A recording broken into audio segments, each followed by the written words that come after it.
Gonzalo Rosero, credibilidad incuestionable.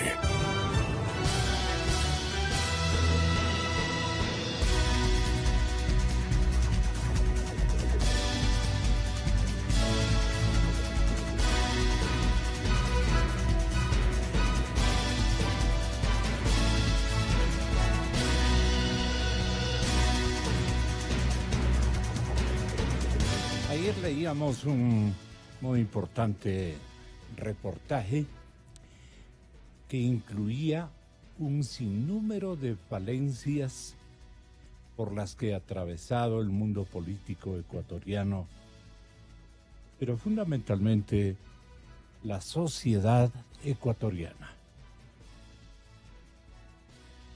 A veces pensamos, buena parte de los ecuatorianos que hacemos comunicación cotidiana, perseverante, investigativa, de seguimiento celoso, ponderado y tratando de ser en nuestra lectura lo más objetivos posible, terminamos renegando de una actitud social que da paso o que da pie o ha dado paso y pie al desarrollo de prácticas que nos deben avergonzar como sociedad. Ecuador ha sido siempre un país incierto que no ha cambiado. Es triste mirarnos en el espejo del tiempo luego de toda una década y casi reconocer al viejo país de siempre, o incluso a un país mucho más incierto, conforme pasan los años.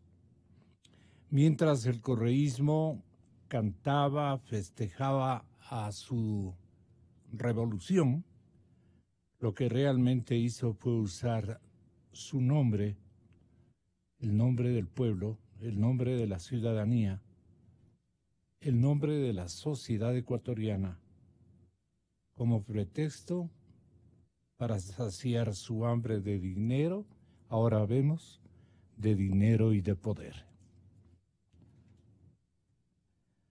Este es un escrito de Alberto Acosta y de John Cajas Guijarro, casi una confesión, y apelan al pensamiento de Maximilien Robespierre, que decía: el secreto de la libertad radica en educar a las personas, mientras que el secreto de la tiranía está en mantenerlas ignorantes. Bueno, mis invitados de esta mañana, señoras y señores. Anita Galarza, bienvenida. Buenos días, doctora. Me tiene mucha envidia en este momento la gente que nos está viendo a través de la televisión digital. Gabriel Hidalgo está en contados instantes con nosotros y quiero también saludar la presencia siempre puntual de Stalin Raza y de la doctora Ruth Hidalgo, que nos va a atender por línea telefónica, así como en Guayaquil Marta Roldós, ¿no? Ahí estamos. El tema es la auditoría ciudadana a las autoridades de control. La auditoría ciudadana a las autoridades de control. Quiero dejarles antelando que Diego Borja, Jaime Carrera, Alberto Acosta Burneo van a analizar dos temas significativos en materia económica más adelante. Tienen que ver con los subsidios, sus costos. Hay un verdadero clamor por lo oneroso que resultan estos adulos sociales que van en provecho de intermediarios que han cometido con los subsidios o con esta línea de subsidios un sinnúmero de enriquecimientos ilícitos, de aprovechamientos bien instrumentados. Todo esto tenemos conjuntamente con el economista Eduardo Valencia, que tendrá la bondad de hacernos conocer lo que hoy será el acto de enteramiento, fiscalización, que tiene esa dualidad. Nos vamos a enterar los ecuatorianos, todos los ecuatorianos, y no solamente los que hemos presentado credenciales exigidas por la Contraloría General del Estado y que justifican nuestra presencia en un acto de informe de una auditoría realizada por Pablo Celi, el subrogante en este estamento administrativo de control,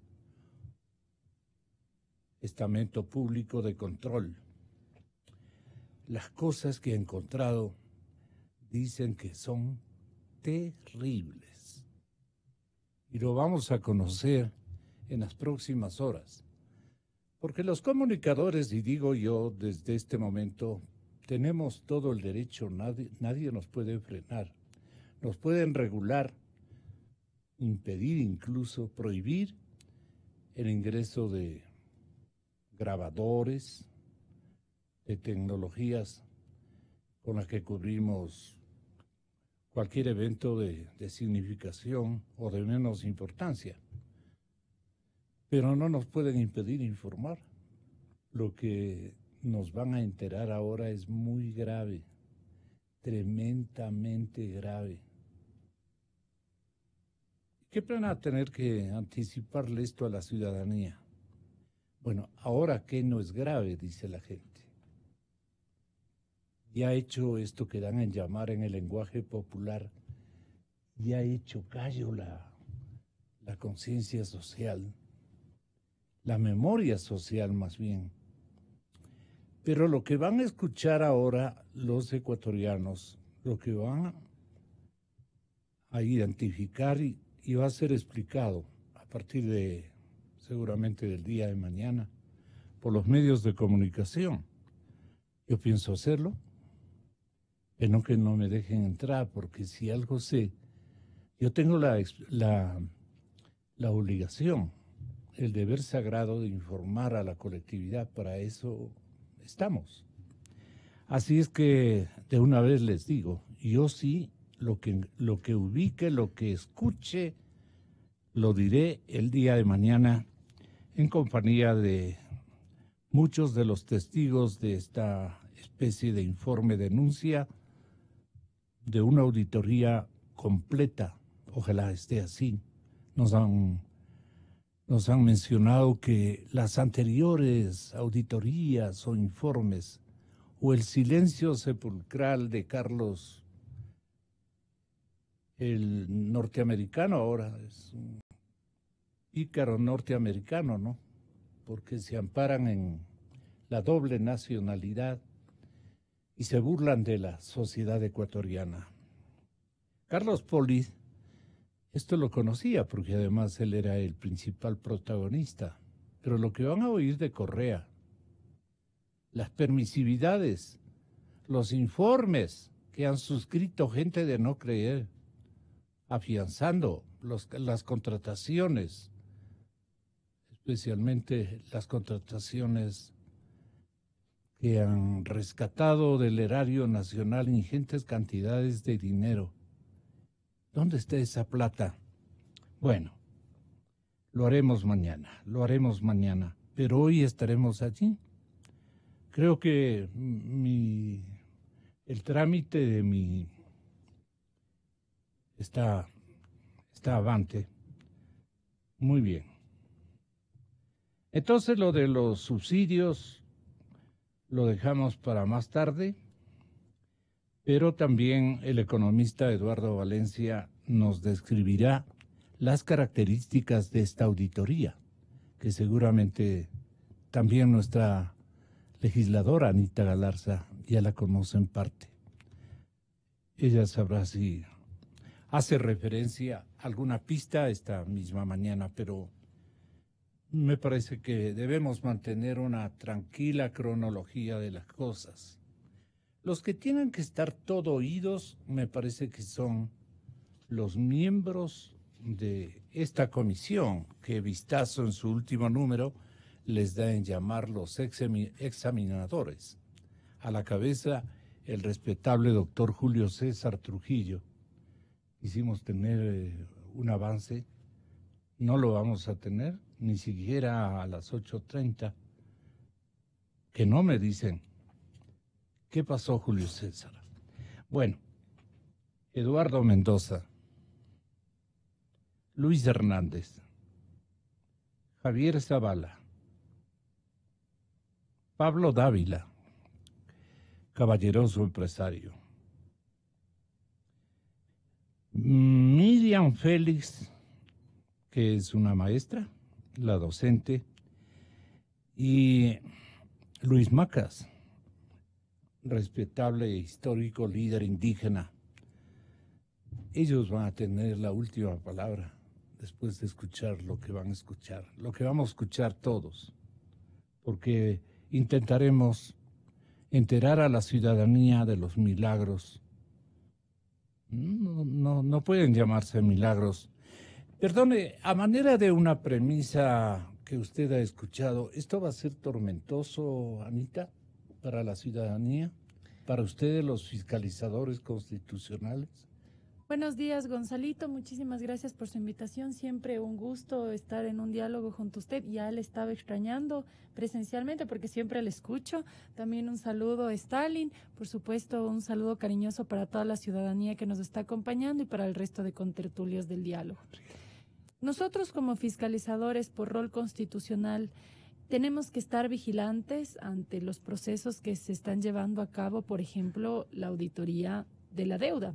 La auditoría del anterior gobierno. Rafael Correa manifiesta que algo auditado ya no puede volver a ser auditado. Sin embargo, existen tramos de la deuda contraída por parte del expresidente Rafael Correa que no habían sido auditadas. Y en ese sentido ha trabajado el contralor subrogante, el doctor Pablo Celi. No me gustaría adelantar criterios. Claro. Yo conozco, pero prefiero dar el paso a la institucionalidad para que sea la misma Contraloría con la veeduría ciudadana que dé el informe a todo el país, que les dé el informe a ustedes para que con toda responsabilidad y absoluta transparencia puedan abrirle los ojos a la ciudadanía de todo lo que sucedió en el gobierno del expresidente Rafael Correa, uno de los peores presidentes que ha tenido la historia de nuestro país. Hoy la ciudadanía se va a dar cuenta de la podredumbre, dicen, del correísmo. No son mis palabras. La gente que tiene con anticipación algunos datos a los que se va a referir un personaje muy importante del organismo del Estado, del principal organismo de control del Estado. Él va a leer el resultado, literalmente, ¿no?, de todas las investigaciones. De eso nosotros no tenemos que hacer comentarios, sino luego. Así es que a Gabriel también le presentamos un saludo de bienvenida. Gracias, doctor Hidalgo, por estar aquí. Decía el diario El Expreso, o escribía Sara España de Expreso, que el daño colateral a la credibilidad de las instituciones del Estado es lo terrible de esta jornada de auditoría e investigación ciudadana. ¿Qué ustedes podrían opinar si no de la cruda realidad de cada una de las empresas que han sido investigadas en toda su hilera de contratación pública, especialmente, ¿no?, de abusos, de inventos y obviamente de permanentes latrocinios? La cuantificación de estos daños va a ser terrible. Yo no creo que las cárceles van a abastecer a tanto delincuente, porque en todas partes doctor Raza, hay motivos para que una queja generalizada, una suerte de coraje, de rabia incluso, social, se haga presente en los próximos días. ¿Y ahora qué dirá Bruselas? Porque lo van a descubrir y de cuerpo entero. ¿Mm? ¿Y ahora qué dirán esas damas que hacían rosca de en torno al expresidente y que se consideraban las privilegiadas correístas? Bueno, la verdad es que yo quiero que ustedes tengan la bondad de ayudar a las autoridades. Me estoy refiriendo a los examinadores del Consejo de Participación Ciudadana, que reciban algunas señales de insatisfacción con la tarea cumplida por algunas autoridades de estas empresas del Estado o de estas entidades del Estado que han sido ya investigadas, cuyos informes uno por uno ya tiene la Contraloría General del Estado a manera de reporte de auditoría completa. Entonces yo les pido a ustedes, a Anita, a Stalin, a Gabriel, por el teléfono estaré solicitando a Marta Roldós y a Ruth Hidalgo, tengan la gentileza de darnos a conocer a cuáles autoridades hay que investigar o qué calificación darían a cada una de las autoridades. Yo no puedo inventar una lista, tienen que ser ustedes, colaborando con la ciudadanía, las que mencionen como señal de pistas, como señal de profundizar investigaciones en la Comisión de Participación Ciudadana, darles, digamos, algunas razones por las que gerentes, presidentes, miembros de directorios que auparon poder en cada una de estas entidades y que hicieron los actos más crueles con el dinero nacional. ¿A quiénes vamos a ofrecer como concurrencia de la gente con representatividad popular para que orienten, digamos, su investigación los señores examinadores, miembros de este Consejo de Participación Ciudadana, con Julio César Trujillo a la cabeza? ¿Quién se salva?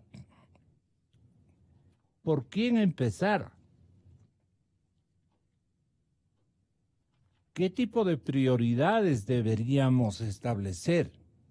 Antes de saber los milagros, los nombres de las instituciones, ¿cómo calificarían ustedes a las autoridades de las principales entidades del Estado que nos han fallado?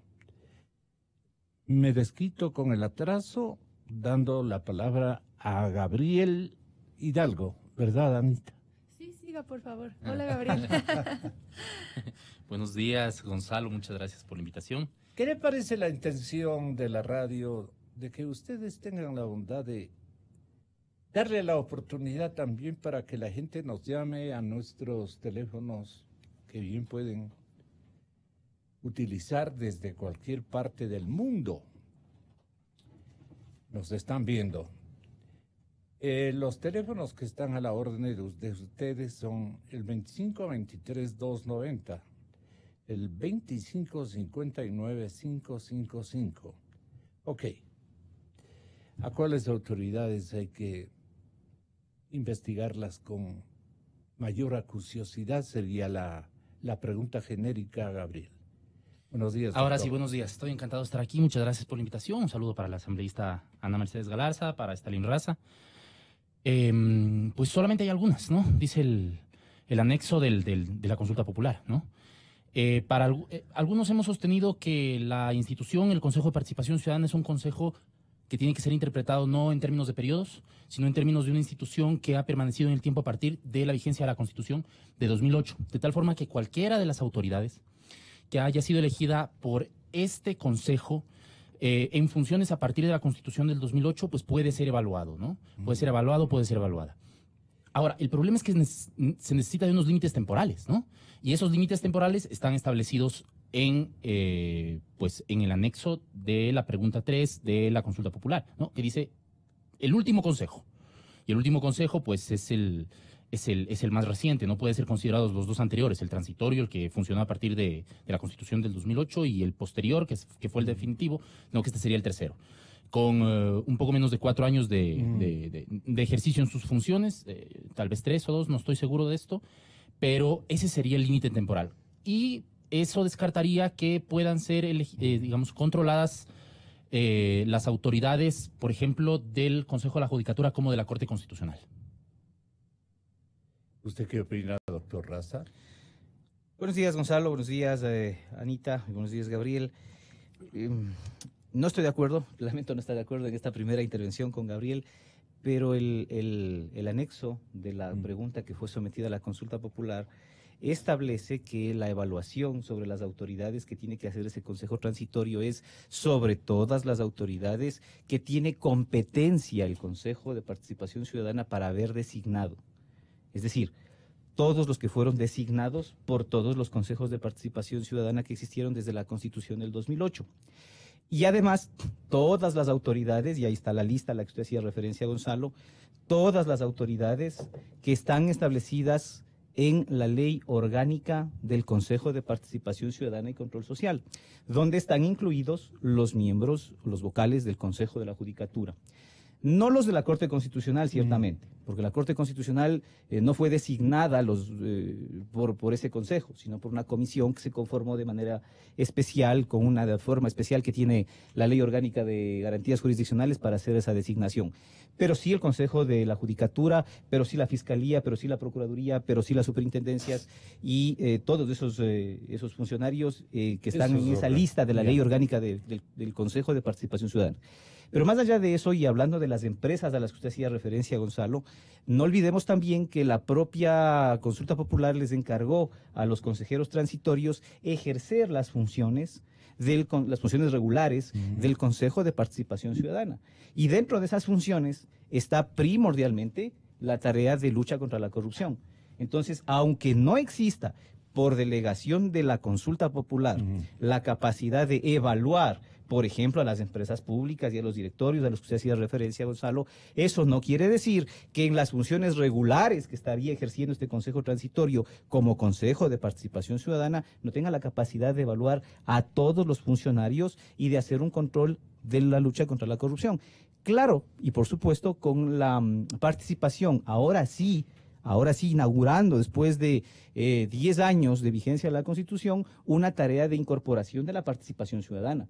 Y por eso es importante, por ejemplo, estas veedurías que se están creando por parte de ciudadanos que se están organizando y quieren presentar sus observaciones a ese consejo. Ojalá este consejo transitorio, aunque transitorio, inaugure las tareas de participación ciudadana y de control social, que fueron las que no hizo ninguno de los consejos en estos 10 años. Denos una pista, con su permiso, Anita Galarza. Quiero solicitarle o formularle esta petición a Rudy Hidalgo de la institución Participación Ciudadana, entidad propiamente ciudadana, ¿no?, la que ella conduce y dirige.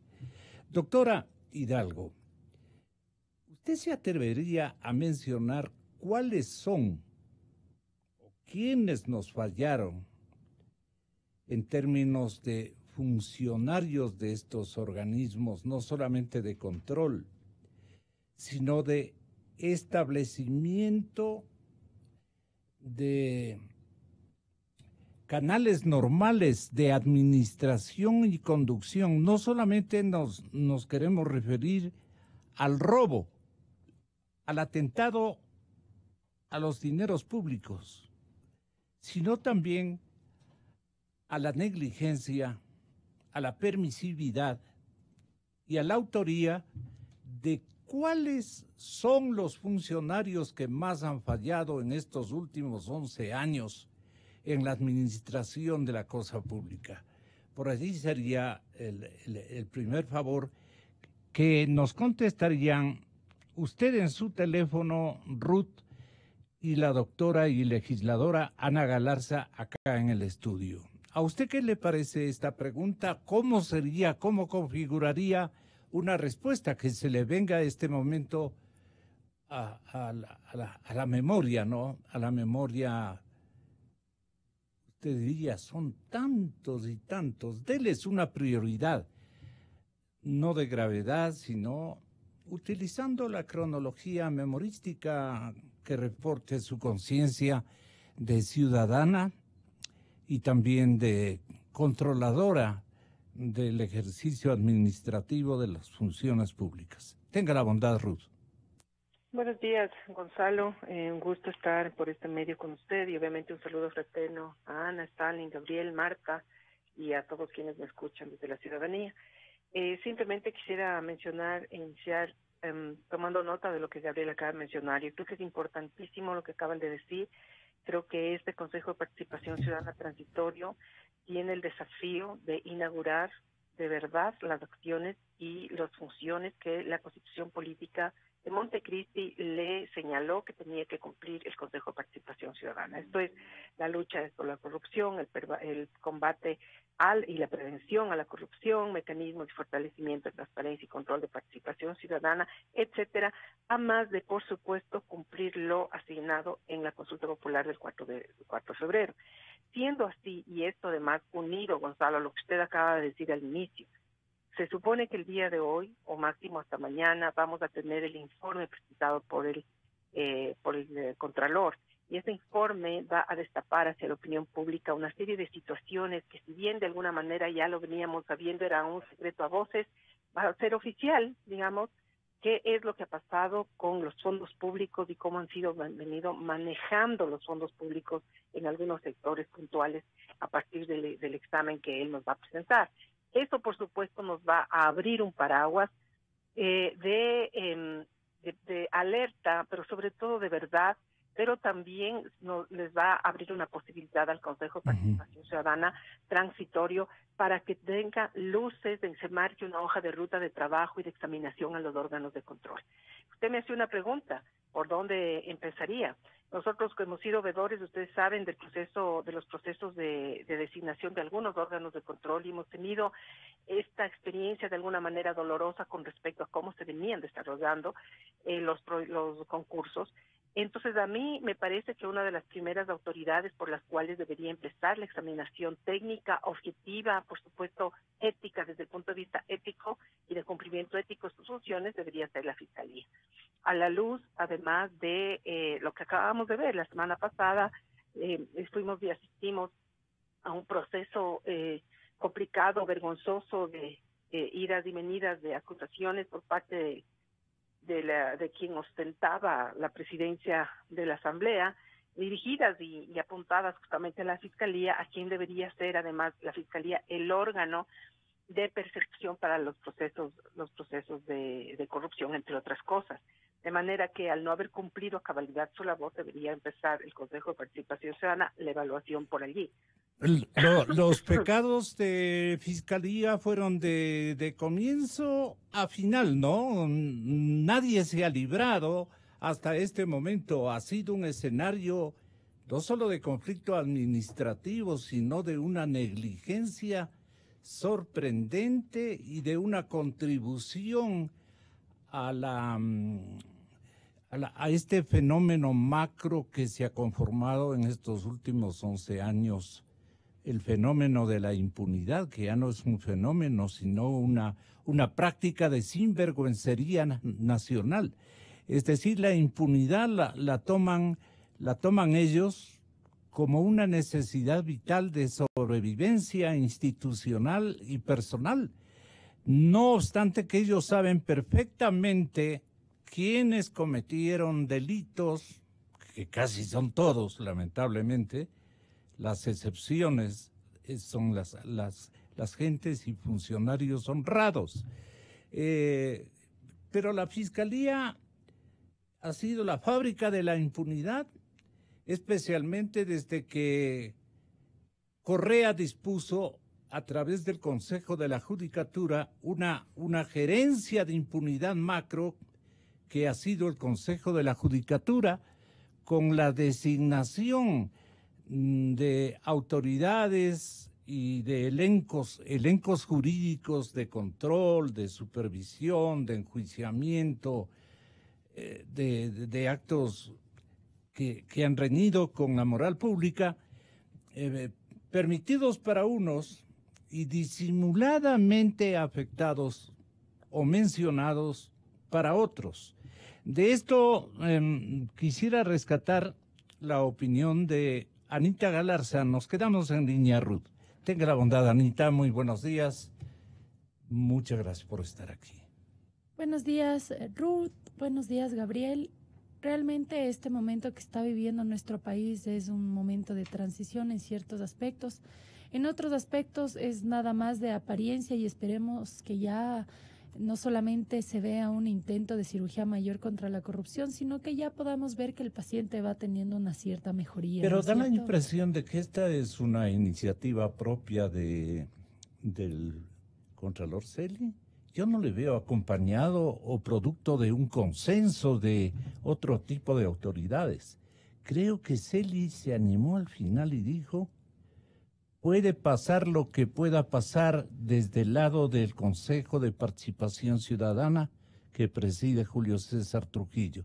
Con respecto a mí, dice él. Pero no me voy a ir con todo lo que he logrado yo conocer en estas semanas, o conocía desde hace mucho rato, y ahora sí voy a liberar a mi conciencia de tanto episodio que yo he conocido y que ahora, dueño de las cajas, dueño de los papeles, he podido indagar y darme cuenta de lo cuantioso, de lo terrible que han resultado una serie de organismos del Estado donde se han perpetrado los mayores robos al erario nacional. Yo por lo menos me atrevo a pensar que ya es una decisión de él, de tipo personal. ¿Por qué razón usted establecería aquello? Bueno, es mi perspectiva, evidentemente. No soy una vocera del Contralor Subrogante. Claro, Me he entrevistado varias ¿no? veces con él por temas de fiscalización. Pero Me ha puntual. me ha dado absolutamente toda la apertura y eso es algo que hay que saludar porque está cumpliendo con su trabajo. Se podría decir que el Contralor Subrogante está intentando igualarse a los cuadernos, porque existían muchos temas que se encontraban represados en la Contraloría General del Estado, porque ahí estaba el Carlos Poli, que era un extorsionador, es decir, sí hacía exámenes, pero nada más para encontrar algún indicio, Claro. hablar con el funcionario y decir, mira, el 10% me toca porque esto es lo que encontré. Era un aduanero ahí antes que un contralor. Él también tiene que ser evaluado por este consejo transitorio para, en el caso de ser necesario, se mantenga en el cargo, o si es que encuentran algo que no se encuentre a la vista pública, que no corresponda con la institucionalidad y lo que corresponde a su cargo, sea destituido. Eso es una competencia que le corresponde al Consejo de Participación Ciudadana y Control Social Transitorio, y evidentemente toda la apertura también de parte del legislativo para que puedan actuar con mano firme. Ya destituyeron a Carlos Ochoa. Nosotros, como bloque de la Unidad por el Cambio, como oposición, como Asamblea Nacional, ya habíamos encauzado un juicio político para la censura y destitución de Carlos Ochoa por todos los atropellos que le hizo al Estado ecuatoriano, no solamente a los medios de comunicación, a los comunicadores, sino al Ecuador, al impedir que los ecuatorianos nos encontremos verdaderamente informados y que solamente se utilice una supuesta ley de comunicación con el afán de comunicar lo que ellos querían que el ecuatoriano sepa y tapar todo lo que ahora se está destapando, una cloaca de corrupción del gobierno de Rafael Correa, de la Revolución Ciudadana y de Alianza País. Y en ese sentido, solamente quiero hacer un paréntesis de la coyuntura política actual. Vemos que hay una candidata a la presidencia de la Asamblea Nacional, que es Elizabeth Cabezas. Elizabeth Cabezas fue correísta. A muerte. A muerte. Clasista, a muerte. Ahora, como es otra la persona que está en el poder, ya no es ni correísta ni glasista, porque ellos ya no están en el poder, ya no le conviene, ahora se supone que es morenista. Queremos que la Asamblea Nacional fiscalice, ¿no es cierto? Elizabeth Cabezas no ha firmado un solo juicio político, solicitud de juicio político. Y no vamos a decir que por temas políticos no lo iba a firmar, porque hubo un asambleísta de Alianza País, que es Marcia Regui, que sí firmó, entonces no es que no podían firmar si es que querían fiscalizar. Ella, como legisladora, no ha demostrado tener una firme decisión hacia una fiscalización sin cuartel. No ha firmado ni una solicitud de juicio político, ni siquiera votó para destituir a José Serrano de la presidencia de la Asamblea Nacional. No obstante, el presidente Moreno dice es lo más rescatable, con la actitud de apoyo, es lo más rescatable que puedo yo encontrar. Por amor a Dios, y a Elizabeth es lo más rescatable de ese bloque. ¿Qué esperamos del resto de legisladores del bloque? Si lo más rescatable es alguien que no ha hecho ni una sola Me acción atrevo de a pensar que eso fiscalización. debe haber dicho el presidente, ¿no? Yo le prefiero porque me parece algo que le suene a positivo y yo le pongo el nombre de rescatable. El presidente, ¿a quién podía haber nombrado en semejante nómina de reciclados? de fichas recicladas, ¿no? Al igual que Elizabeth, también es reciclada, ¿no? Ella era correísta, ella era glasista y por intereses en los que ya no se encuentran ellos en el poder, ahora resulta ser morenista, pero no ha apoyado en absolutamente ninguna labor fiscalizadora. Y lo que nosotros queremos es alguien que presida la Asamblea Nacional, que viabilice la fiscalización, que viabilice la legislación. Y Elizabeth, desde su curul como asambleísta, ha demostrado que no está a favor de temas fiscalizadores, y por eso es que nosotros, como bloque de la Unidad por el Cambio, es inaceptable que traicionemos al país, que traicionemos a nuestro electorado, y pactemos y ubiquemos a alguien que es el reciclaje del correísmo, alguien que no ha viabilizado temas de fiscalización. No le vamos a dar nuestro voto favorativo. Y claro, dentro de la Asamblea Nacional sí existen asambleístas con la experiencia, con la talla para dirigir una Asamblea Nacional, como por ejemplo el caso de la legisladora Mae Montaño Valencia. Ya ningún bloque dentro de la Asamblea tiene mayoría legislativa, por si acaso. Si es que Elizabeth Cabezas llega a captar la presidencia de la Asamblea Nacional, tiene que ser con algún bloque que traicione a la oposición. No hay otra forma. Por ejemplo, creo. Nosotros no vamos a traicionar a la oposición porque no vamos a votar por ella. Y lo vamos a demostrar con votos como lo hemos hecho siempre. Siempre nos hemos mantenido coherentes. Pero ustedes veamos tienen qué es ya lo que un suceda candidato hoy. o una candidata que haga contrapeso. Mae Montaño. Mae Montaño. Porque no vamos a decir, bueno, ya salió José Serrano, entonces ubiquemos a otra correísta. Porque José Serrano también era correísta. Como Correa ya no tiene la sartén por el mango ni el poder, pues se viran al morenismo. Ahí se ve el juego de intereses que tienen, ¿no? ¿Y a la Mae quién le seleccionó? El bloque. Y sobre todo, la ciudadanía. Esto nace desde... ¿No don Guillermo? No, Guillermo Lasso es un demócrata, es alguien muy respetuoso de la independencia que De tiene los colectivos nuestro bloque legislativo. Y sobre todo se encuentra muy contento de ver cómo la ciudadanía, ante ver la posibilidad de que alguien dirija correctamente la Asamblea Nacional, ha tomado en cuenta nombres de legisladores que pertenecen a su bloque legislativo. Él saluda nuestra labor y ve con buenos ojos cómo la ciudadanía ha aceptado que nosotros hayamos siempre mantenido esa firmeza, que nunca hayamos traicionado a la oposición ni a nuestro electorado. Así que nos mantenemos firmes, apoyamos a Mae y no apoyamos al correísmo reciclado. Ya. Es la palabra de creo que la actualizamos en este momento en la cadena Democracia este día lunes. Ahora, doctor Raza, sí da la impresión de que al señor presidente Moreno le satisface o le satisfaría la presencia liderando el Parlamento ecuatoriano de Elizabeth Cabezas. Si ella ha sido bastante correísta y no morenista en el pasado, bueno, lo uno con lo otro casi es lo mismo, ¿no? En eso hemos estado discutiendo o elevando a preocupación. de que hemos sido víctimas de una especie de engaño, de que las cosas dentro de Alianza País y dentro del correísmo, dentro del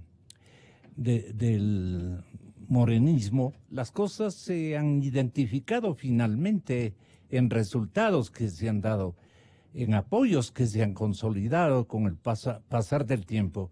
¿Usted cómo ve esta operación estratégica del cuadro o los cuadros del gobierno?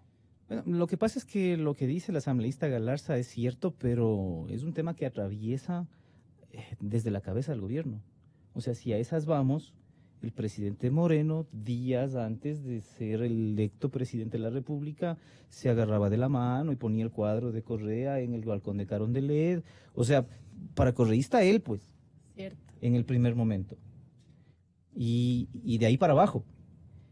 Pero el momento político que hoy vivimos ha determinado que estemos en esa paradoja de que los correístas reciclados han tomado una posición de separación de ese correísmo ortodoxo que todavía persiste y todavía es considerable en la asamblea. Creo que tienen 20 asambleístas de la correísta radical. Sí. Y es importante, 20 asambleístas. Y bueno, en las instituciones del Estado ha pasado lo mismo. De gente que antes militaban juntos, como por el señor Serrano y el doctor Carlos Vaca Mancheno, ahora se tiran de los pelos en la asamblea Sí. y se tiran acusaciones mutuas. Entonces, bueno, es una paradoja en la que se da esta transición. No se olvide del controlador de lujo, ¿no, Carlos Poli?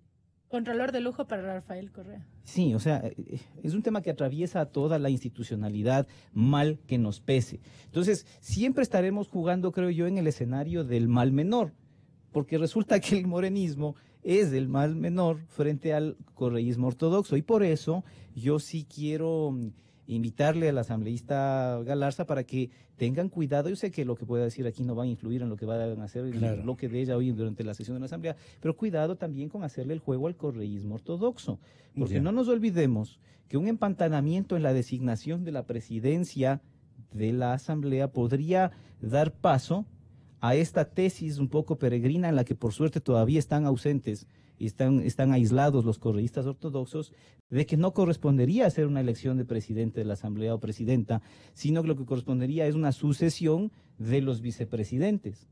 Entonces, bueno, cuidado las disputas que puedan existir en la oposición entre morenistas o cristianos y creo, vayan a terminar haciéndole el juego al correísmo ortodoxo. Y esta tesis, la tesis de no permitir que haya un reemplazo de las fuerzas políticas en la asamblea, sino de mantener la estructura que ellos armaron desde el principio. La ciudadanía se mostrará en este momento súper desorientada en establecer quién conduce la verdad en sus labios. Rudy Hidalgo, doctora. Así es, Gonzalo, y yo creo que ante el escenario que los compañeros acaban de mencionar, la ciudadanía tiene que estar, o queremos estar presentes y queremos estar pendientes de lo que va a pasar. Yo pienso que los asambleístas tienen, como delegados nuestros a través de nuestro voto, la obligación de cumplir de alguna manera las expectativas que nosotros queremos. ¿Y qué queremos, Gonzalo? La ciudadanía quiere que haya una elección de presidente de la asamblea, pero también quiere la ciudadanía o presidente de la asamblea que nos represente. Y allí yo no quisiera, siendo coherente a nuestra línea de pensamiento y de línea de actuar de participación ciudadana, no quisiera hablar de nombres, pero sí de perfiles. Creemos que es momento de que tengamos un presidente o presidenta de la asamblea que sobre todo sobre sí venga trayendo un bagaje no solamente de conocimiento, sino de comportamiento ético. Necesitamos liderazgos éticos de una buena vez, necesitamos liderazgos que hayan demostrado a través de su trayectoria coherencia con su forma de pensamiento y sobre todo coherencia con la democracia. Necesitamos demócratas más que nadie. Y obviamente hombres o mujeres honestos, demócratas, que estén dispuestos a trabajar por la patria. Por lo que usted dice, ¿no le convence Elizabeth a usted? Yo no quisiera, como le digo, dar juicios de valor a ese respecto, más que nada porque somos veedores de este momento, tanto de la Asamblea como del Consejo de Participación Ciudadana Transitorio, pero sí centrarme en los perfiles. Y yo creo que la ciudadanía... Pero como que para orientar a la colectividad, siendo su organismo muy particular, muy ciudadano, Usted está como líder de participación ciudadana en la obligación de orientarle a la gente y decirle, me parece o nos parece en el colectivo nuestro de que esta podría ser la candidata o el candidato adecuado para dirigir este momento la Asamblea Nacional, que va a tener un papel vigoroso en el complementario en términos de fiscalización y un diseño adecuado de la incorporación de sanciones, la exigencia de que los organismos como Fiscalía y la misma justicia ecuatoriana alicaída, con esta gerencia general que funciona en el despacho de el presidente de la Judicatura, pues reciba toda esta gente que va a ser mencionada con pruebas al canto, con documentos, este día lunes. Por eso la importancia de llamarles, para que usted a nombre de Participación Ciudadana le diga al Ecuador cuál es el tipo de presidenta de la Asamblea que merece el Ecuador reclamante, el Ecuador molesto por tantos episodios de corrupción, más los que va a conocer, no le va a quedar tan bien personas que han denotado en el curso de los últimos años más bien un alineamiento con los dueños de este tipo de prácticas que se han operado en 11 años en nuestro país y que seguramente ya tendremos la oportunidad en próximas horas de conocer la verdadera cifra de atracos que ha habido en todos los organismos del Estado vía la contratación de obras, sobreprecios, trampas y todo lo demás. Este momento todos estamos compelidos un poco a alinearnos con la verdad.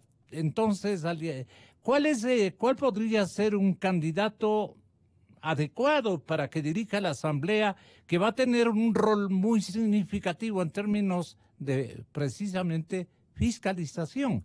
Me desespero por llegar con este mensaje a los miembros de las organizaciones sociales que hoy tienen que ponerse con pantalones largos y una fortaleza y una dureza que ampare su credibilidad, porque de lo contrario la gente no va a creer en nadie de aquí a pocos días.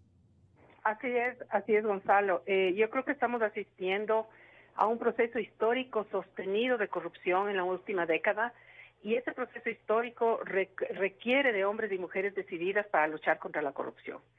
Y si es que estamos hablando de un nuevo liderazgo en la Asamblea, justamente es de ese tipo de liderazgo el que necesitamos. Un liderazgo que haya sido reconocido a nivel nacional y por la ciudadanía por haber luchado contra la corrupción. Un liderazgo que sea reconocido por haber luchado, además, no solamente a través de expresiones de palabras, sino con acciones concretas, y que ha sido conocido justamente por estar en contra de la corrupción. Fíjese el problema tan grande que tenemos ahora con sistemas sostenidos de impunidad. La impunidad es justamente la cuna y el florecimiento de todos los procesos de corrupción, y se forma un círculo vicioso del cual no podemos salir. De manera que nosotros, como organizaciones sociales, decimos y pedimos a los asambleístas, que son ellos los que van a elegir, que elijan de la mejor manera posible, pensando y poniendo por delante aquellos perfiles que nosotros creemos que deben estar. No pueden estar dirigiendo la Asamblea Nacional perfiles o personas que de alguna manera hayan estado alineados de una u otra manera para cubrir los sitios o los hechos de corrupción, que hayan estado de alguna manera acomodándose de un lado, primero de un lado, después del otro, en la misma línea. Yo creo que es momento de un baño de verdad, pero sobre todo, Gonzalo, yo creo que es una oportunidad que se está abriendo para el país de poder hacer un reload, como se dice, o un refrescamiento de nuevo, con un nuevo liderazgo. Y ese liderazgo tiene que venir de la Asamblea, y tiene que venir con una persona que represente la lucha de la corrupción, contra la corrupción, que represente además el mandato popular y que además tenga conocimiento a nivel nacional, más bien dicho, tenga el reconocimiento a nivel nacional por ser una persona demócrata. Yo creo que está clarísimo con las características que yo le estoy dando, cuál podría ser, a nuestro juicio, la persona más adecuada, el perfil más adecuado, lo que el Ecuador necesita. No es un tema ni de derechas ni de izquierdas, no es un tema de ideología, no es un tema de partidos políticos, es un tema de patria. El bien mayor que es la democracia se está jugando en este momento. ¿Usted se anima a darnos un nombre? Yo creo que hay dos candidatos, dos candidatas al menos que de las que se ha sabido. Yo pienso que una de ellas es la que más se alinea a esta línea de pensamiento y a estas características. Y obviamente responde a un partido político. De todas maneras, los asambleístas son aquellos que tendrán que tomar la decisión. Yo creo que además... ¿A quién se refiere usted? Es importante rescatar que el hecho de ser mujer también es importante. Fíjese cómo desafortunadamente el nombre de las mujeres en política en los últimos 10 años ha sido vilipendiado y no ha sido conocido como un accionar, digamos, político independiente, un accionar político democrático. Y yo creo que ya es hora que verdaderas mujeres patriotas defiendan y representen realmente lo que es una mujer demócrata, con unidad de pensamiento, pero sobre todo con independencia y con decisión política. ¿Y a quién se está refiriendo usted? Yo pienso que, Gonzalo, es evidente que me parece que la persona que cumpliría este perfil, por supuesto, es Mae Montaño. Ya. De ser electa, ¿no? Veamos qué es lo que pasa en la Asamblea. Como decía Anita hace un momento, no se sabe mucho por dónde van a salir las cosas, ¿no? Desafortunadamente no tenemos mayorías estables en este momento, cualquier cosa podría pasar, pero... Estamos en el programa haciendo campaña Mae Montaño, sin querer queriendo, ¿no? Sin querer queriendo. O sea, estamos hablando de honestidad. ¿Qué es Mae Montaño? Ya, gracias.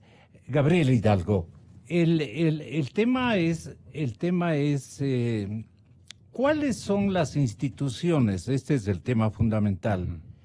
¿Cuáles son los funcionarios de estas instituciones que han quedado bien con el país y otros que dejan, pero un recuerdo imborrable de ineptitud, de desinterés, pero más que eso, ¿no? De negligencia fiscalizadora no solamente desde el Parlamento, sino el ejercicio de sus funciones? ¿Qué organismos se han portado del todo mal? ¿Todos? ¿Una buena parte de ellos? En esta etapa correísta, ¿quién más o menos podríamos identificarle como un organismo dirigido por personas que han sabido rescatar especialmente el don de la ética administrativa y económica, ¿no? Bien que me pregunte esto, Gonzalo, porque es un debate que está presente en la academia permanentemente, que es esta disputa entre personas e instituciones. Pues yo diría que tenemos que empezar a interpretar a la institución del legislativo como institución en lugar de personas. Entonces, volviendo a la pregunta, ¿qué candidato?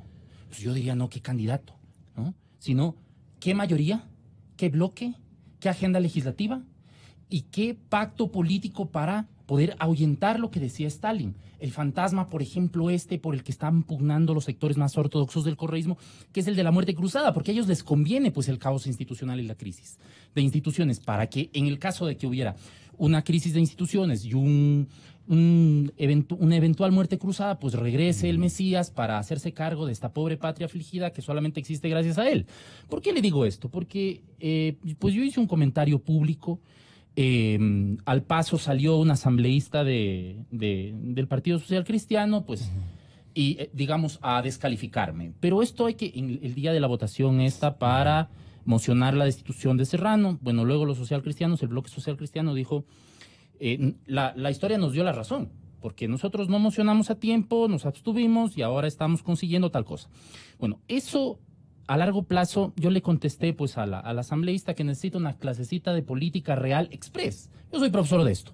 Entonces voy a intentar explicar esto de mayorías, minorías, coaliciones. Pues muy importante que entiendan esto los legisladores, y voy a aprovechar que está aquí la asambleísta Galarza para sugerirle algunas cosas, ¿no? Aconsejarle algunas cosas. Con estas votaciones, algunos se ausentan, otros votan que sí, otros votan que no. Lo que está sucediendo es que se está concretando, se está consolidando un bloque intermedio de asambleístas entre morenistas y nevotistas, ¿no? Ellos son los que están gobernando, ellos son los que van a gobernar, ¿no? Y ellos más o menos tienen alrededor de 74 diputados asambleístas. Si nos ponemos muy al extremo, asambleísta Galarza, no vamos a conseguir nada en términos de oposición.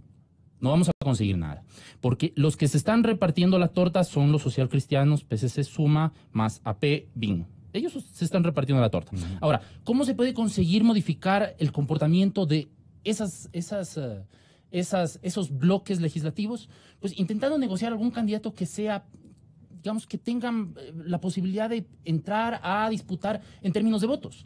Si eligen a May Montaño, que a mí me parece una mujer inteligente, interesante, valiente, como muchas asambleístas, o como todas las asambleístas de Creo, pero que no consigue los votos, va a ser difícil que logre más allá de los votos que tiene Creo en la bancada.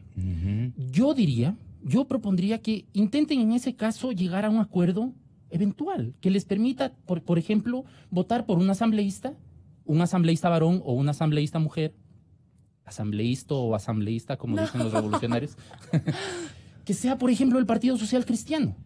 Yo sé que va a ser un poco complicado, pero se acerca más a las aspiraciones populares de una auténtica fiscalización. ¿Por qué? ¿Por qué esto?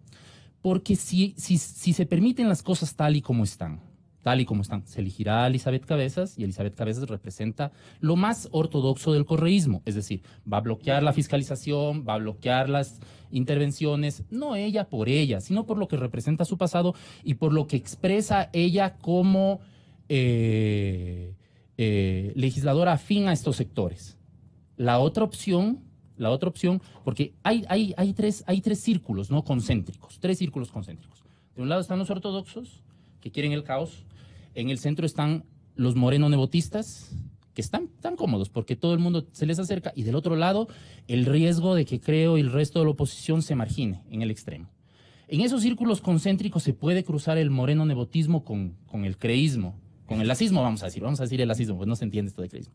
Se pueden cruzar, pero nunca los ortodoxos y los lacistas se van a cruzar. ¿Cuál es la posibilidad de diálogo, de negociación, de acercamiento, de cooperación entre estos dos sectores, ¿no?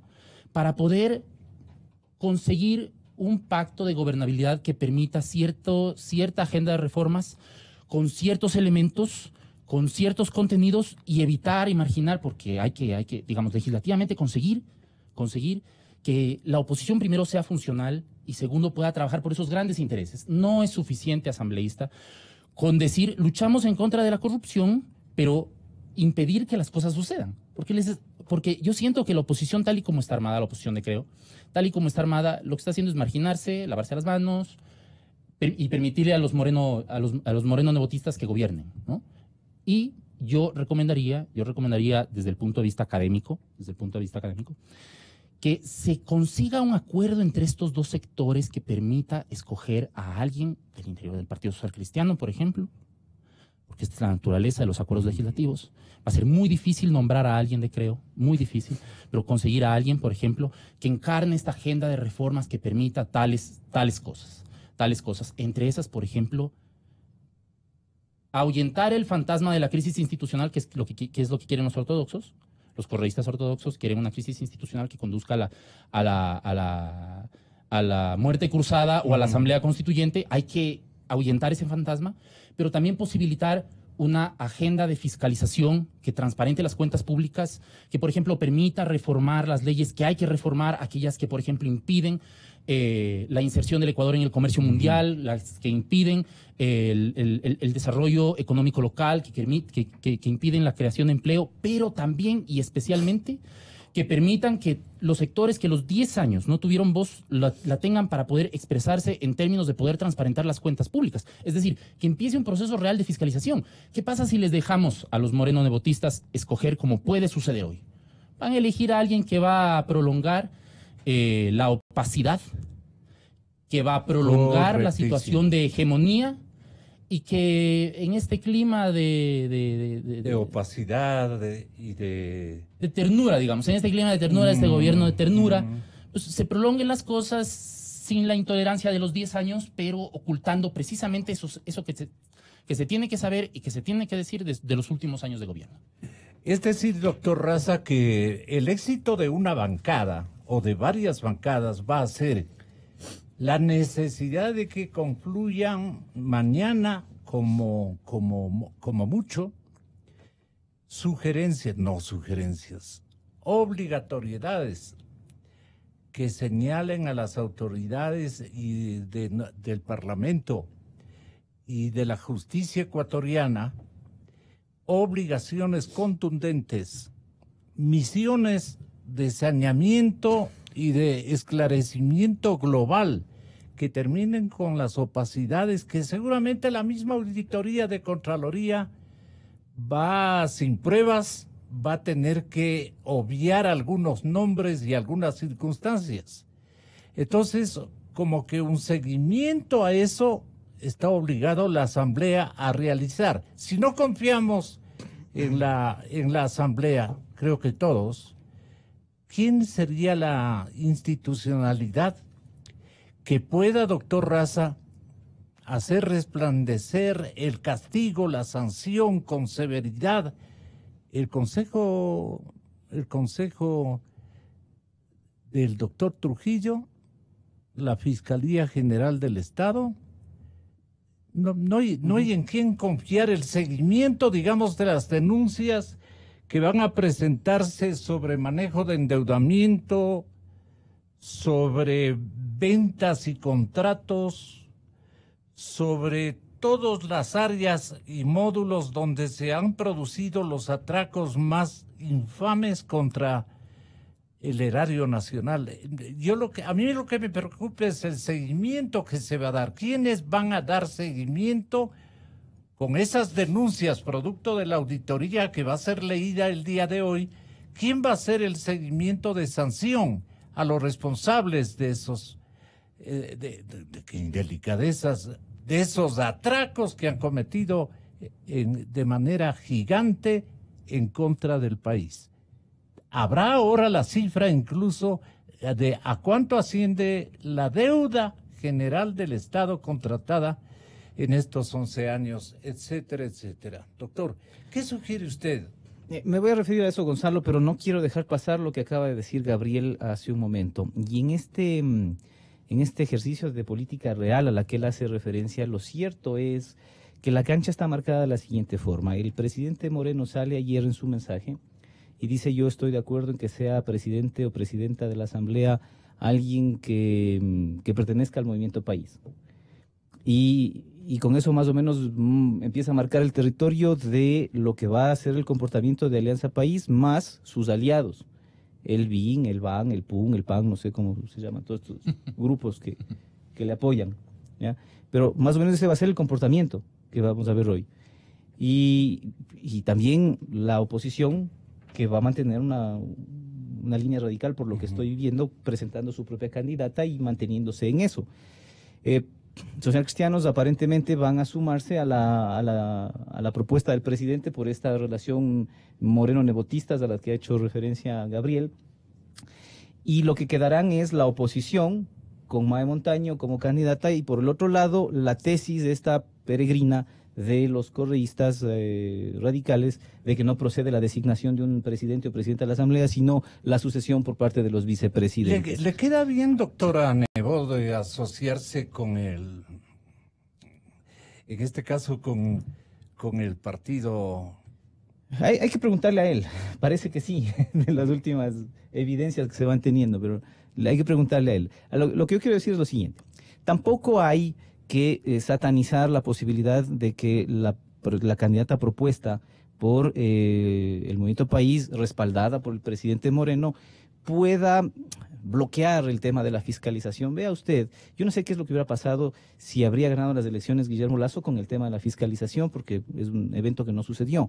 Pero lo real es que las circunstancias les rebasaron a los morenistas y correístas y tuvieron, por fuerza de las circunstancias, que empezar a procesar temas de corrupción y a procesar fiscalización interna en la propia Asamblea.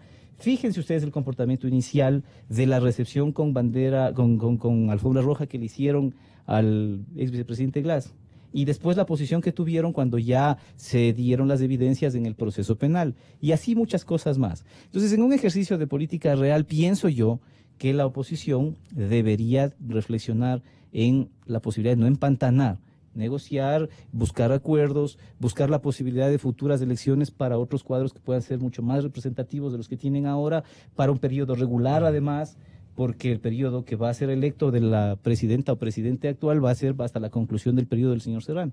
Ahora, en lo que usted preguntaba, Gonzalo, después... Le conviene a Nebot, digo yo, alinearse con el presidente Moreno solamente por la bronca que mantiene con el señor Lazo. Esa es otra de las paradojas. O sea, la línea de centro-derecha, que tradicionalmente en el mundo, y no se diga en el país, ha tenido coincidencias, acá por un tema que evidentemente trasciende lo político y lo ideológico y va a lo personal. A lo personal. Tiene este tipo de desacuerdos. Pero bueno, más allá de eso, y con lo que usted preguntaba, lo que me preguntaba a mí en concreto, yo pienso que el tema de la deuda que se va a revelar hoy va a ser casi tan escandaloso como el tema de la crisis bancaria del año 99. Digo, en sus evidencias y en sus posibles consecuencias. La crisis bancaria del 99 afectó a mucha gente en ese momento. Hoy, saber que la deuda externa va a comprometer el futuro de generaciones, tiene casi el mismo impacto. Y fíjese usted que por esas coincidencias de la vida hay un personaje que ha estado en los dos momentos señalando y haciendo presencia pública y denunciando estas cosas, que es Eduardo Valencia. Eduardo Valencia hizo un análisis sobre el tema de la crisis bancaria, hoy a él le toca también hacer una veeduría sobre el tema de este asunto de la deuda. Cuando se saquen las conclusiones de eso y tengan que procesarse judicialmente esos temas, lo que nos vamos a encontrar lamentablemente es con gente que estuvo muy comprometida en esas épocas y en esos tiempos con el gobierno que manejó de esa manera la economía, que es la que tiene que tomar decisiones. En la fiscalía, por ejemplo, es muy lamentable lo que está sucediendo, ¿sí?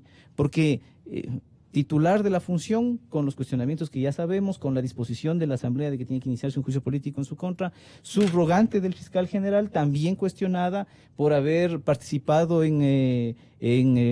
posiblemente en este audio que se exhibió, porque también hay acusaciones de que sería persona de confianza del señor Serrano. Y entonces, ¿quién queda, pues, para procesar los casos? Yo sé que la institución funciona con fiscales y que hay una estructura ahí, pero la titularidad de la función tiene que ser resuelta, y ahí es donde entra el Consejo de Participación Transitoria para hacer ya la evaluación y establecer ya los mecanismos de reemplazo de sus funcionarios. A mí me preocupa, asambleísta Anita Galarza, de que nos quedemos nuevamente en indignación, coraje, increíble, qué cosa más terrible, qué cosa más espantosa. Los líderes políticos y las bancadas legislativas haciendo conexiones indirectas o misteriosas y resolviendo las cosas a su manera. Entonces, esta alianza entre Nebot y Moreno y Nebot, va a ser la que contrapuntee a su candidata Mae Montaño, también a la estrategia del movimiento Creo. ¿Ahí qué piensan hacer ustedes? ¿Y cuál podría ser el escenario que defina, digamos, esta instancia que yo quiero que haya de ahora sí sancionar con conocimiento de causa, con documentos que van a brillar, producto de la auditoría de Contraloría, van a ver por primera vez documentos y autores? Pero ustedes se van a polarizar entre la gente de Creo y la gente del gobierno, con apoyo de los socialcristianos, y nuevamente vamos a quedar en cero. De esa manera me explico mejor. No, claro que sí. Gabriel, yo te agradezco muchísimo tus recomendaciones. Indudablemente nosotros consideramos la posibilidad de tener un candidato de consenso de parte de la oposición, porque no podemos traicionar al país al entregarle a la Asamblea Nacional a una legisladora que no ha dado muestras ciertas de encaminarse hacia un rol fiscalizador. Han tenido varias las oportunidades y lo ha demostrado, por ejemplo, la asambleísta Marcia Regui. La invitación fue abierta hacia todos los legisladores y en esa invitación no fue acogida por la asambleísta Elizabeth Cabezas. Ella lo ha demostrado con hechos. No ha sido parte de la fiscalización de la Asamblea Nacional. Pero, ¿qué es lo que sucede cuando la 6 Madera de Guerrero envía un comunicado? La bancada Partido Social Cristiano Madera de Guerrero a los ecuatorianos. Primero, la remoción del presidente de la Asamblea Nacional no tuvo, al menos para nosotros, el objetivo de ganar espacios de poder. Nosotros sí respetamos las decisiones del pueblo, que en las pasadas elecciones no nos dio la mayoría para captar esa dignidad. Por lo tanto, con nuestra bancada nadie tiene nada que conversar ni negociar al respecto. 2. El CAL y la integración de las comisiones deben quedar vigentes. Insistimos, por respeto a la democracia e institucionalidad del país. Ese CAL que se pasa archivando procesos de fiscalización, para ellos es sagrado, no entiendo por qué. 3. Hay comisiones, por ejemplo, las presididas por Augusto Espinosa y Doris Solís de Educación y Soberanía, respectivamente, que no funcionan por el virtual rechazo de sus miembros hacia ellos. Sus presidencias y o vicepresidencias deben ser legalmente cambiadas por decisión interna de sus integrantes. Lo dijimos antes y lo ratificamos hoy, jamás daremos nuestros votos para eso, pues la denominada troncha no es objetivo de nuestras organizaciones políticas. Es decir, en el sentido que tú dices, podíamos ver un candidato del bloque social cristiano, ellos mismos niegan la posibilidad de que la oposición presente un candidato. Sí o sí tiene que ir Elizabeth Cabezas. ¿Sabes por qué, Gabriel? Porque esa votación unánime no fue de gratis. Y vamos a hablar cronológicamente. Primero, el PSC presenta un proyecto de cambio del orden del día en el que solamente se lo llama comparecer a José Serrano y a Vaca Mancheno, porque el país es muy emotivo, entonces cuando ya los temas se enfrían, ya la gente se olvida y ya pasa. Ganar tiempo, ¿no es cierto? Ya. Ahí es cuando la gente se les bota encima y después de la indignación del país, el Ecuador honesto, aumentan en el cambio del orden del día la posibilidad de destitución y anuncio de juicio político al fiscal. Después de que el país se enojó, nada que el tiempo les dio la razón. Tuvieron que actuar, o actúan o el país se les va encima porque o son oposición o están en un cogobierno con el reciclaje del correísmo. Porque es el reciclaje del correísmo. Así sucedió. De todas formas, nosotros, a pesar de todos esos inventos trasnochados de un pacto Correa-Lazo, y yo por eso insisto, la tabla de drogas tiene que ser derogada porque ese es el resultado. No me explico a alguien que en sus 5 sentidos se le ocurra decir un pacto Correa-Lazo, por amor a Dios. Y si vamos antes de esto que sucedió con José Serrano, la candidatura de Cynthia Viteri sin ningún tipo de posibilidad para captar la presidencia y Cynthia Viteri dedicándose a atacar a Guillermo Lazo llamándole el candidato al desempleo. ¿De verdad son oposición? De verdad, o sea, después sale Baroja y dice, teníamos que pactar con los socialcristianos porque si Nebot salía a las plazas, si Nebot salía a las calles, Guillermo Lazo era el presidente. Y vamos al cronológico, después no quieren que salga Serrano, después la gente se enoja, después que sí quieren. Y ahora que apoyan a Elizabeth Cabezas, alguien que nunca ha estado en favor de la fiscalización. ¿Qué sigue? ¿Qué sigue, Dios mío? Binomio Moreno, Nebot. Bueno, aquí la ciudadanía tiene que tener claro quiénes están en cogobierno y quiénes no estamos de acuerdo ni con el correísmo reciclado, porque si es que se habla de una cirugía mayor a la corrupción, yo veo que solo le están poniendo curitas al paciente. Un paciente que tiene cáncer. ¿Cuántos? Díganme, $1 que se haya recuperado de lo que nos robaron al país. $1 de alguien. No hay. Ya vamos al año de gobierno. No hay $1 recuperado. Y por eso es que ante la posibilidad de que la asamblea esté presidida por alguien por lo menos decente, que represente los valores ciudadanos, ya que el Partido Social Cristiano dice no, tiene que ir Elizabeth Cabezas sí o sí, nosotros decimos no, puede ir alguien decente. Y si hay esa posibilidad, lo estamos presentando. May Montaño, si es que los bloques de supuesta oposición desean comulgar con el correísmo, eso es problema de ellos y ellos tienen que rendirle cuentas al país. No es nuestro problema. Nosotros hemos actuado con absoluta coherencia. Nos hemos votado el gobierno de Correa encima, nos hemos votado el gobierno de Moreno encima. Okay. Y aún así lo que tenemos es un país honesto respaldándonos, que eso es para nosotros lo que valga la pena. Que quieran sacar comunicados de inestabilidad del pacto correísta, por favor, no hagan el ridículo. 1, 2, no traicionen al país. Mañana usted conocerá cómo hoy, pero mañana con mucho más énfasis, cómo se manejó el endeudamiento público, las ventas, los contratos, los reportes, los informes de auditoría de la Contraloría del Estado van a revelar la podredumbre del correísmo y de Alianza País. Porque no es solamente ahora que hay que ponerle el nombre o bautizarle con el nombre de correísmo. Es el partido macro en que en diferentes formas, incluso con permisividad, o haciéndose o tornándose tontos ante los episodios que ellos ven, contemplan y conocen, y han sido parte con sus silencios. Entonces, volver a lo que dice Anita Galarza con toda razón, no es una cosa que debemos los ecuatorianos bien nacidos, que debemos apoyar. Señoras y señores, volvemos con el tema de los subsidios. Y luego Eduardo Valencia, si el tiempo nos permite, nos dará a conocer qué es lo que va a denunciar la auditoría de la Contraloría General del Estado que él conoce. ¿Cómo conocerá? Él nos va a explicar. Estamos buscando la verdad. 92.5. Transmitiendo con 5.000 watts de potencia. Desde Avenida República número 500. Una estación de Radio Cadena Democracia. Radio Cadena Democracia. En todas partes. En todas partes. Pontex FM. Pontex FM. Inicio de espacio promocional y publicitario. Si tienes más de 60 años, pon atención a la calidad de tu visión. Es común que empiece el proceso degenerativo del cristalino y tengas catarata, la opacidad del lente natural.